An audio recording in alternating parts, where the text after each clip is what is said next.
found that I spend more time talking and less time performing. But I will say that as a general rule, it's better to precede somebody like Pascal than to follow her. Thank you for the invitation to speak today. I am deeply honored to have the opportunity to extend greetings on behalf of your colleagues in the National Association of Schools of Music. It is a rare pleasure to travel to Valencia and meet with each of you in the facilities of this distinguished conservatory. I'd like to express my sincere appreciation to Director Comas and his colleagues for their hospitality, and to Director Diaz for her enlightening and encouraging comments. The city of Valencia holds special significance for me. My home institution, Florida State University, has a very popular international studies center in this historic place. I look forward to visiting that center during my stay in Valencia and would like to extend special thanks to Councilor Johnson for hosting both me during my visit and for welcoming the students of my institution during their annual residencies.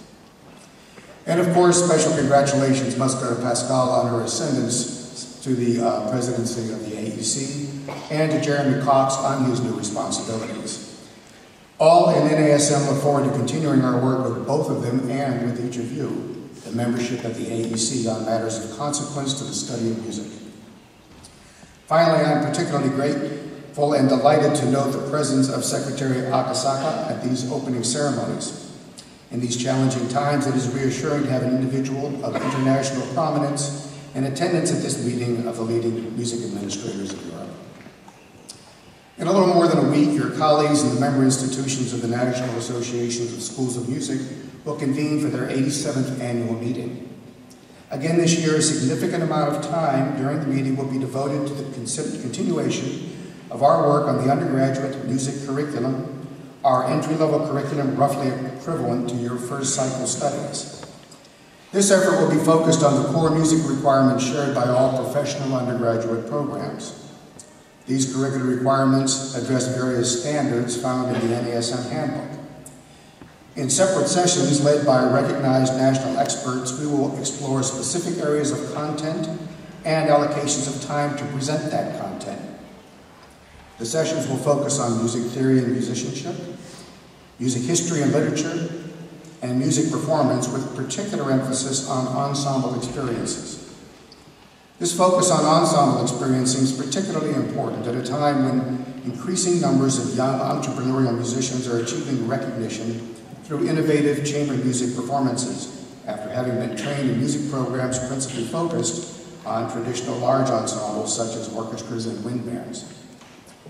While we will also continue our discussions regarding potential content and structure in the evolving area of multidisciplinary multimedia, and we will initiate a conversation on the important subject of hearing health. In addition, we will continue to explore the ways and means to promote advocacy for the study of music, with particular emphasis on the importance of engaging successfully with local constituencies, both on campus and beyond. My remarks to the association will include a survey of current criticisms toward higher education in the United States, as presented in a number of recent books surveying the state of the academy. These books represent much of the current thinking as articulated by leading voices both from within and from outside higher education. The criticisms leveled by these authors, including the assertion that teaching excellence is no longer given priority attention in colleges and universities, raise troubling doubts concerning the quality of undergraduate learning in the United States. While such sweeping generalizations are subject to challenges on many fronts, it is important to appreciate the impact that such perceptions might have, particularly when held by those in political power. Based on nearly 4 decades of experience in university music programs, however, I must say that I believe those concerns about student achievement and lackluster passion for teaching simply do not apply to the vast majority of music programs today. Our students perform with a level of excellence unheard of 40 years ago, and the quality of teaching in our institutions today is surely as excellent as it ever was. Another theme encountered repeatedly concerns the belief that higher education is simply not sustainable financially in its present form, either for institutions or for students. I am less inclined to argue with this notion, particularly given the fiscal challenges we have encountered during the past few years. Indeed, I believe, as I'm sure many of you do, that significant change is inevitable. While we have little control over the financial and political pressures that will force this change, we can continue to prepare ourselves to respond as flexibly as possible to the challenges we will face. Certainly, our continuing work to move from a tradition-bound curricular model to one more responsive to our evolving profession is evidence of positive action in this regard, as is our ongoing concern for the development of entrepreneurial skills in our current students and future students.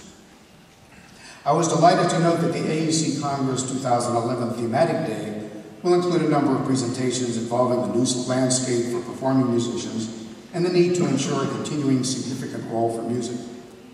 While this frame of reference approaches our common challenges from a slightly different perspective, it is clear that many of the issues to be considered here will be similar to those we are currently engaging in NASM. I look forward to the discussions we will have during this Congress, and I am confident they will enlighten our work in the States.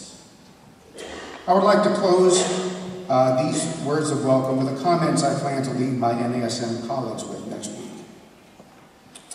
If we remain aware of our strong programmatic outcomes and the student-centered high quality of the work of our colleagues, if we continue to allow our students to exemplify the excellence of our programs, if we constantly seek ways to add value to our campus community and our surrounding communities, and if we can approach any curricular or research challenge we might face with a sense of flexibility and a belief in the core value of our efforts, I am confident that we will be in the best position to find a path forward that will enable us to preserve our excellence and continue to advance our profession, whatever the future may bring.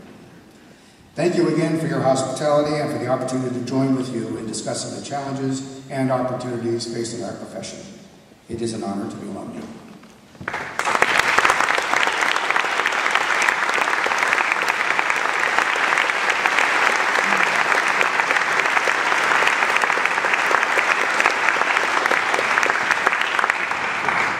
I'd now like to ask Secretary Akasaka to come forward.